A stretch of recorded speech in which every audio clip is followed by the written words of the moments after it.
अवैध बजरी की खदान के चलते 2 साल के बच्चे व अपनी मां के पेट में पल रहे बच्चे के सर से जन्म लेने से पहले ही बाप का साया उठ गया तो एक पिता का इकलौता सहारा छिन गया।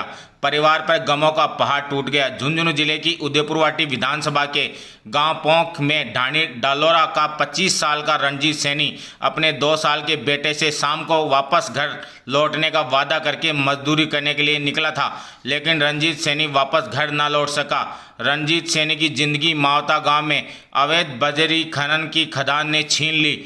जानकारी के अनुसार पोंख गांव की ढाणी डालोरा निवासी रणजीत सैनी चेजा पत्थर का मिस्त्री था। वह 2 बहनों का इकलौता भाई था। रणजीत सैनी 5 जून को काम करने के लिए मावता गांव की ढाणी कोठा पर आया था, जहां पर 50 से 60 फीट गहरी अवैध बजरी की खदान थी। अवैध बजरी की खदान के चलते खदान के पास स्थित एक मकान गिरने की स्थिति में हो गया था। मकान को गिरने से बचाने के लिए दीवार का निर्माण कार्य करवाया जा रहा था, जहां रणजीत सैनी दीवार चिनाई का काम करने आया था। काम करने के दौरान खदान की मिट्टी टूटकर काम कर रहे रंजीत सैनी के ऊपर आ गिर गई और रंजीत मिट्टी के नीचे दब गया।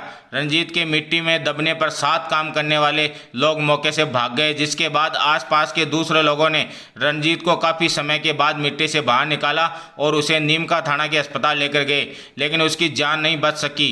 रंजीत के मिट्टी में दबने पर उसे शीघ्र निकाल लिया जाता तो उसकी जान बच सकती थी, लेकिन उसके साथ काम करने वाले लोग मौके से भाग गए थे।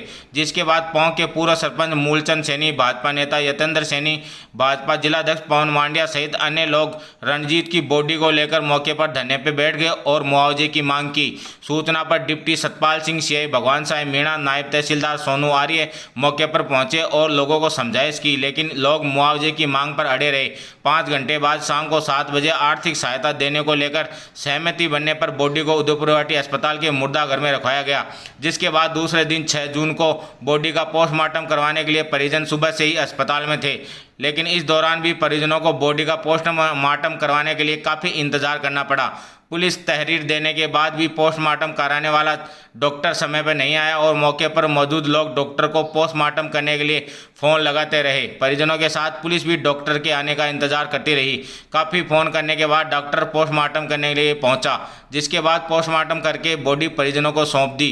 रंजीत की बॉडी गाँव पहुँचने पर घर में कोहराम मच गया। हर किसी की आंखों में आंसू थे। रंजीत सैनी अपने माता पिता का एक ही बेटा था। 3 साल पहले उसकी शादी हुई थी। उसके एक 2 साल का बेटा है तो पत्नी गर्भवती है।